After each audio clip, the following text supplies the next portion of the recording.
Silicon ಸಿಟಿಯಲ್ಲಿ traffic they ದೊಡ್ಡ ಸಮಸ್ಯೆ. ಸೊ ಒಂದು ವೆಹಿಕಲ್ ಇದ್ರೆ ನಮ್ಮ ಟೈಮ್ಗಾದ್ರೂ ಕೂಡ ನಾವು ಹೋಗಬೇಕಾಗಿರುವ ಪ್ಲೇಸ್ ರೀಚ್ ಆಗ್ಬೋದು.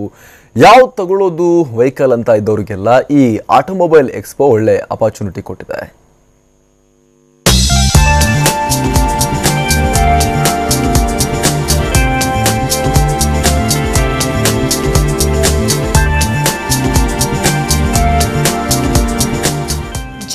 ಜನ ಜನ ಎಲ್ಲಿ ನೋಡಿದ್ರು ಜನನೇ.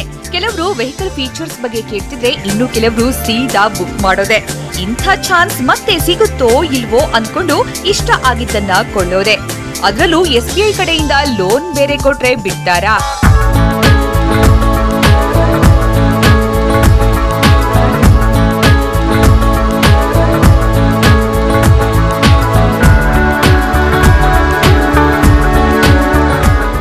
TV9 ಮತ್ತು ನ್ಯೂಸ್9 ಸಹಭಾಗಿತ್ವದಲ್ಲಿ ತ್ರಿಪುರವಾಸಿನಿ ಅರಮನೆ ಮೈದಾನದಲ್ಲಿ ಆಯೋಜನೆ ಮಾಡಿರೋ ಆಟೋಮೊಬೈಲ್ ಎಕ್ಸ್ಪೋಗೆ ಸಖತ್ ರೆಸ್ಪಾನ್ಸ್ ಸಿಕ್ಕಿತ್ತು. Benz, BMW, Hyundai, Maruti Suzuki ಹೀಗೆ 10 ಹಲವು ಬಗೆಯ ಕಾರುಗಳಿಗೆ ಗ್ರಾಹಕರು ಫಿದಾ ಆಗಿದ್ರು.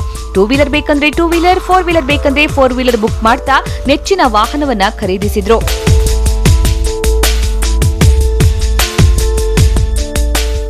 ಇನ್ನು ಎಕ್ಸ್ಪೋದಲ್ಲಿ ಇಂಡಿಯಾದ ಫೇಮಸ್ ಬೈಕ್ಗಳು ಸಹ ಭಾಗಿಯಾಗಿದ್ವು. ಕವಾಸಕಿ, ರಾಯಲ್ ಎನ್ಫೀಲ್ಡ್ ಬೈಕ್ ಮಾಡೆಲ್ಗಳು ಹುಡುಗ್ರ ಹುಬ್ಬೇರಿಸಿದ್ವು. ಅದರಲ್ಲೂ ಕಾಸ್ಟ್ಲಿ ಸೈಕಲ್ಗಳಿಗೂ ಈ ಸಲ ಸಖತ್ ಡಿಮ್ಯಾಂಡ್ ಇತ್ತು. ಕೆಲವರು ಲಕ್ಷ ಅಂದ್ರೂ ಲಕ್ಷ್ಯವೇ ಇಲ್ಲದೆ ಸೈಕಲ್ಗಳನ್ನ ಕೊಂಡುಕೊಂಡ್ರು. ಅದರಲ್ಲೂ ಒಂದೇ ದಿನದಲ್ಲಿ ಮಾರುತಿ ಸುಜುಕಿ ಒಂದರಲ್ಲೇ 30ಕ್ಕೂ ಹೆಚ್ಚು ಕಾರ್ಗಳು ಬುಕಿಂಗ್ ಆಗಿವೆ.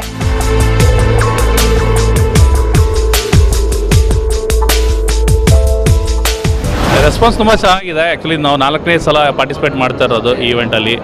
ಸೊ ಇಲ್ಲಿ ಈಗಾಗಲೇ ನಾವು 30 ಬುಕಿಂಗ್ಸ್ ತೊಗೊಂಡಿದ್ದೀರಿ. ಯುಗಾದಿಗೆ ಆಫರ್ ಇದೆ, ಹಾಗಾಗಿ ಕಸ್ಟಮರ್ ಕೂಡ ರೆಸ್ಪಾನ್ಸ್ ಚೆನ್ನಾಗಿದೆ. ಕಸ್ಟಮರ್ಗೂ ಕೂಡ ಎಲ್ಲ ವೆಹಿಕಲ್ ಒಂದೇ ಕಡೆ ನೋಡಲಿಕ್ಕೂ ಆಪರ್ಚುನಿಟಿ ಇದೆ.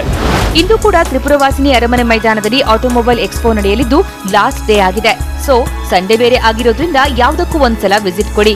ಯಾರಿಗೊತ್ತು ನಿಮ್ಮ ಮನೆ ಸೇರೋ ವಾಹನ ಅಲ್ಲೇ ಇರ್ಬೋದು. ಶ್ರುತಿ, TV9 ಬೆಂಗಳೂರು.